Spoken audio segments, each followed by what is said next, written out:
Kwa mondo mi okaw thuolo matele sekta ma limbe kinde ma sekta ma kamano medo yudo dongruok e gwenge mag Nam Chumbi.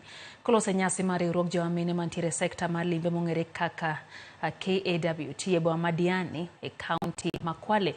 Gavana mar kaunti no Fatuma Achani owacho ni Kwale nitiere kod thuolo mathoth ma keto mwandu kendo sirikal mar kaunti no oketo alwora maber ma jogo manyalo dwaro keto mwandu ma kamago. E kinde nyasi no riwruok mar mine mawuok e gweng' Magazi Women Boardwalk ne omimich kuom bedo ng'ala mbele e jiwo weche limbe e kaunti ma Kwale. Okay. Investment opportunities in tourism, real estate, agriculture, livestock and mining, among others. I welcome you to explore these opportunities and feel free to discuss with us your needs, areas of interest.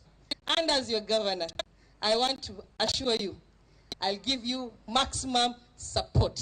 I want to encourage Kenyan women in tourism to continue just mentoring and building on shoulders on great people, and just giving opportunity to people who are still young, so that together we have such a strong community of women. We are not disregarding men. We want to see both men and women doing leadership in a very beautiful combination. We are giving it to our sisters today, but surely what will take this continent to the next level and the plight of African people is for all of us to agree